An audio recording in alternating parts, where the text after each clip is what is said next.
Good afternoon, Professor.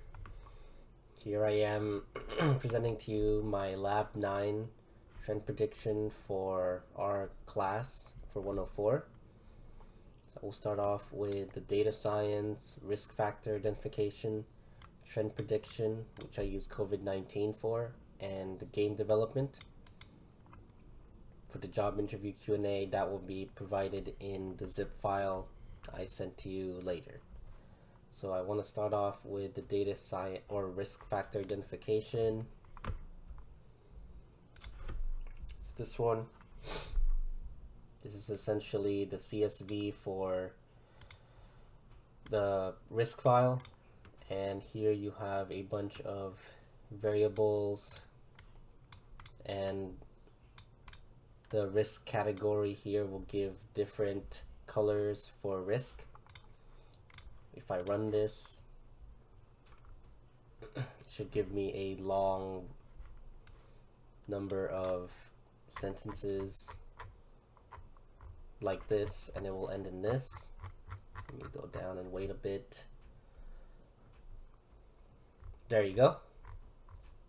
So as you can see, you have a bunch of graphs that shows you how risky a certain range of people are. Medium risk is blue, high risk is orange, and low risk is the green.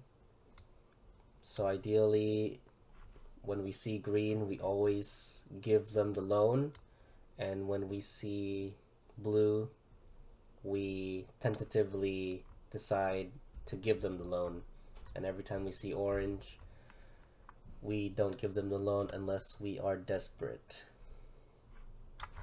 So there's not a lot of green here, but at least there's a lot of blue, so we can decide from there whether we go along with the deal or not.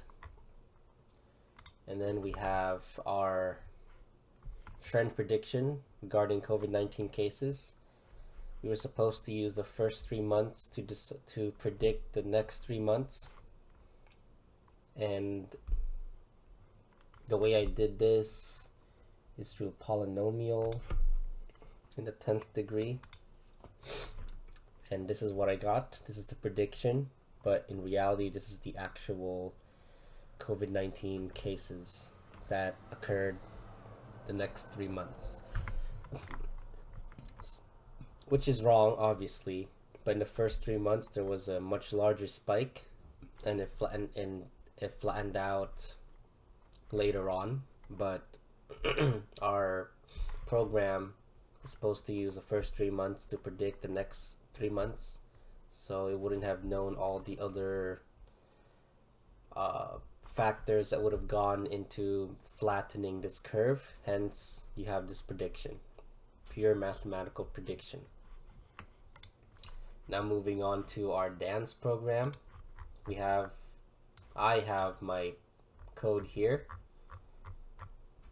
The song I used is called Bury the Light. It's from a game called DMC5. And for some reason, every time I run this code here, I have to close this console every time I want to rerun it. So I'll be using Windows PowerShell to run this. If I run this, there you go.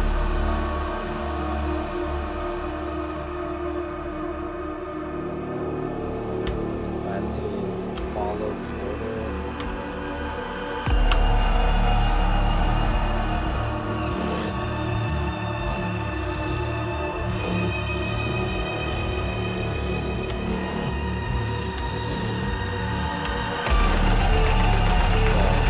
That's me when I follow the order of the arrows, but if I mess up the order, like what I'm about to do right now, it's a game over and the music suddenly stops.